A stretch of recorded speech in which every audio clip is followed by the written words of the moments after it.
দেখো বন্ধুরা, বানাচ্ছি সরস্বতী পুজোর পায়েস। তো সরস্বতী পুজোর পায়েস, গুড়ের পায়েস না বানালে কি সেটা ভালো লাগে? তো সবাই তো গুড়ের পায়েস নিশ্চয়ই জানো, তবু নতুনদের জন্য একটা ছোট্ট টিপস দিচ্ছি।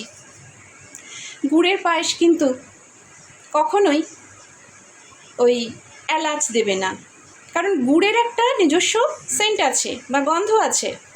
এই যে শীতকালের পাটালি গুড়ের একটা সত্যিই নিজস্ব সেন্ট আছে। হ্যাঁ, মানছি যে আমাদের সেই ছোটোবেলার মতন সেই সেন্ট আর নেই, কিন্তু গুড়ের পায়েসে সত্যিই কিছু দিতে লাগে না।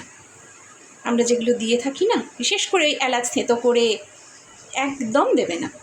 আর একটু বলে দিই, প্রথমে আমি কাজু কিশমিশটাকে ঘিয়ে ভেজে তুলে রেখেছি, আর 100 গ্রাম গোবিন্দভোগ চালকে ঘিয়ে ভেজে রেখে দিয়েছিলাম, মানে ধুয়ে ঝরঝরে করে নিয়ে ঘিয়ে ভেজে রেখে দিয়েছিলাম। তারপর তোমার 500 লিটার দুধ, আমি মাদার ডেয়ারিরই ফুল ক্রিম দুধটা নিয়েছি, তো ওটা দিয়ে চালটা প্রায় 70% ফুটে উঠেছে। তখন বাকি 400, মানে 400 না 500 লিটার দুধ দিয়েছি। আর দিয়েছি আমুলিয়ার যে গুঁড়ো দুধের প্যাকেট হয়, সেই 10 টাকার প্যাকেটের 2 প্যাকেটের গুঁড়ো দুধ। তাতে কি হয়, এই একটা আঠা আঠা ভাব হয় দেখবে পায়েসের, যেটা মানে কথিত আছে বাঙাল বাড়ির পায়েসের এরকম আঠা আঠা ভাবটা কী করে আসে।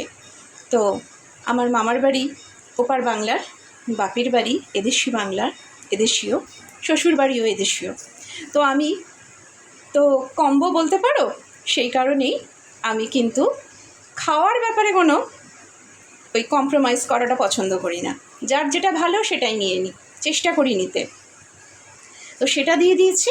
আর দিয়েছি এর জন্য 250 গ্রাম পাটালি গুড় দিয়ে, পাটালি গুড়টা দিয়ে বেশ ভালো করে নেড়ে যখন ভালোভাবে গুড়টা মিশে গেল,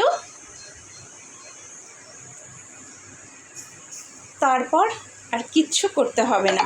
5 মিনিট গ্যাসটা সিমে রেখে, এই দেখিয়ে দিচ্ছি, দেখো কি সুন্দর ঘন একটা